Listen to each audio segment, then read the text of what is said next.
It's afternoon again. I showed y'all the pork chops that we bought, but I'm going to show you the chicken breasts that I got. I've already removed 2 bags and put them in a container in the refrigerator to start thawing.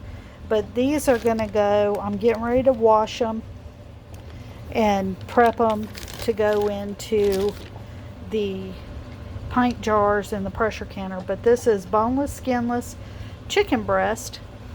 A 40, they come frozen, so these are this.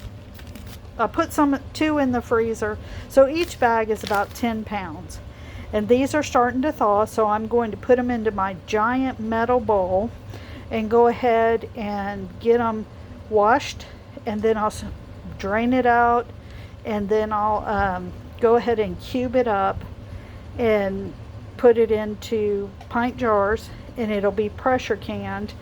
I'm going to use my big canner, I think it's 23 quart, I might be wrong, but it'll hold 2 levels of jars, and we'll go ahead and get this done. I'll do this much in pint jars.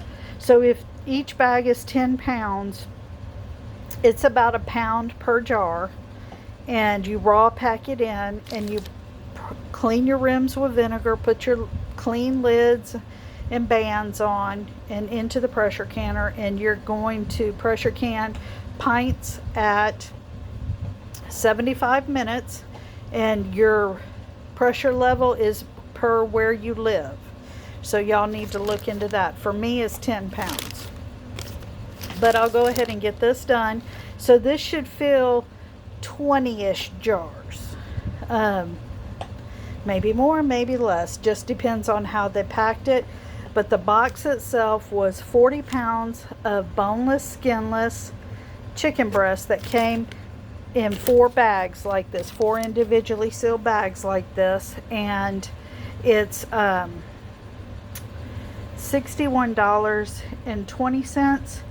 And if I'm not mistaken, I think that comes out to like $1.50 something per pound. And I think that's a good price. I was happy with it. I could have gotten more chicken thighs, but I didn't, because I already did the chicken thighs about a week or so ago, or 2 weeks ago, or 1 week ago. Anyway, it's a very good deal. So we drove over there. She came and picked me up last time I drove. You know, we did the little trip again, and then brought everything home and put it away, and went and ate lunch. That's the fun way to do it. But yeah, so we're gonna have boneless, skinless chicken breast from the poultry company, the Porter's Poultry and Egg Company. They are super friendly there, super friendly. If you're in the greater San Antonio area or in the surrounding areas like we are, it's worth that drive to me, just because how everything is so clean and good so far, and super friendly guys, super friendly, super nice people, and I'm happy with it. And so this is what I'm going to be doing this afternoon.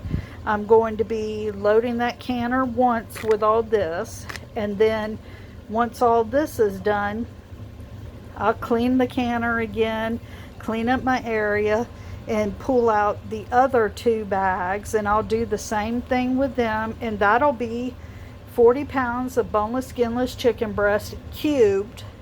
Or you could even stick it into strips. The thing is, it cooks in the jar, so it's not going to come out in perfect little fajita strips as if you froze it. This is like cooked chicken coming out of the jar once you process it. But it's wonderful to have nice clean chicken.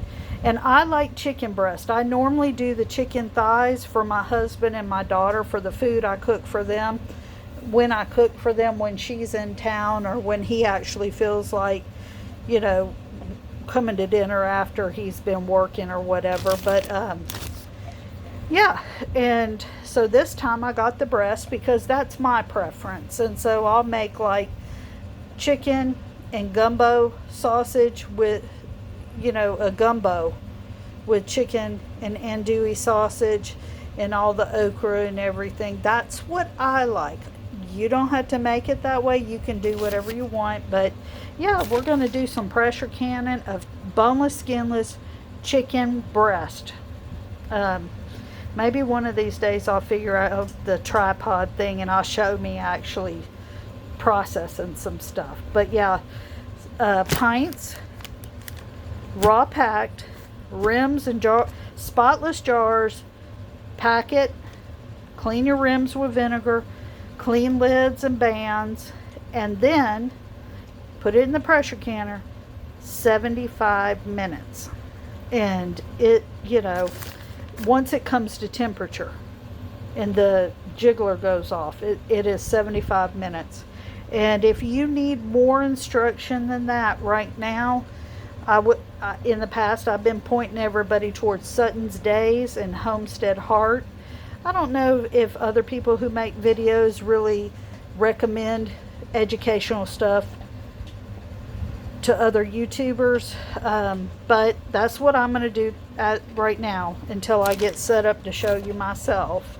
But that's who I learned from, that and stories from my old people. But anyway, this is what we've got, and this is what we're going to do. And at this price, it is very good to have shelf stable, because with the major corporations where a lot of the stores get their chicken from and restaurants get their chicken from, Tyson, they're cutting down their they're closing several of their processing companies, the plants that do all the processing. I mean, at that one plant, all those people lost their jobs. It's so sad.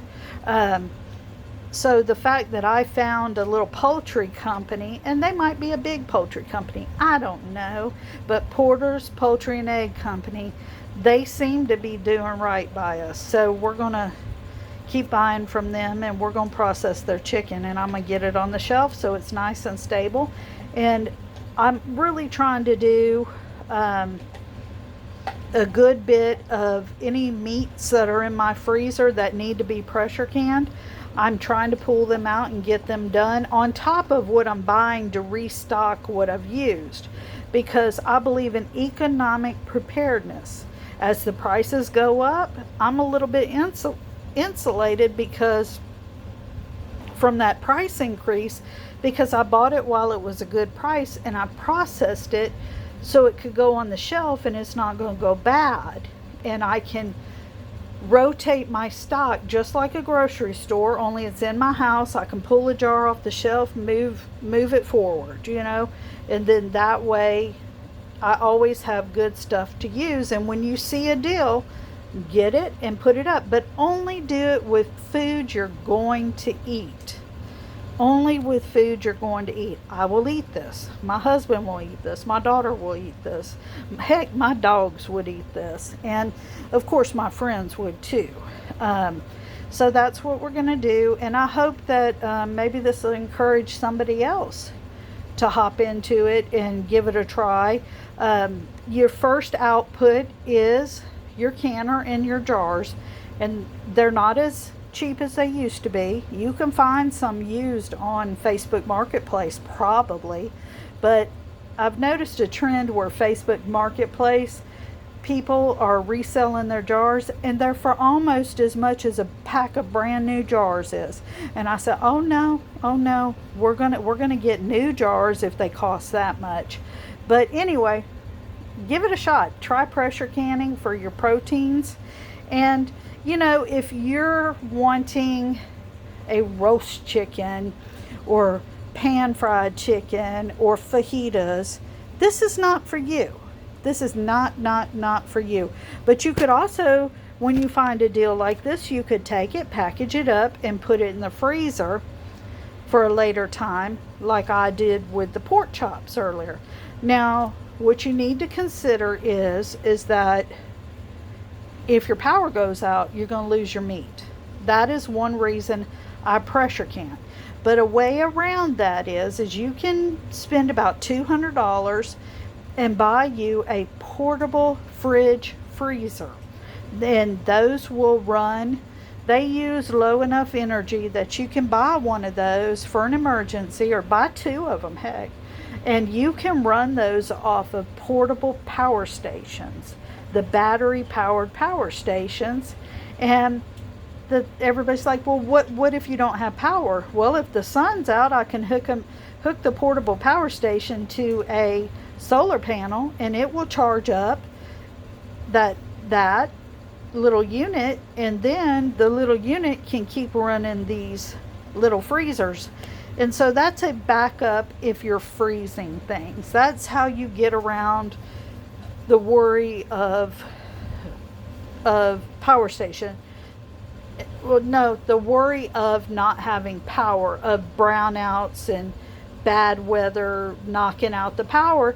Because in Texas, you can have horrible weather one day, and the very next day it might be freezing, but the sun is out, and as long as that sun is out and your solar panel is clean, then you can go ahead and hook it up to your power station and power your power station, and then your power station can power your little freezers, and then you don't have to worry about losing your meat if you're a freezer person.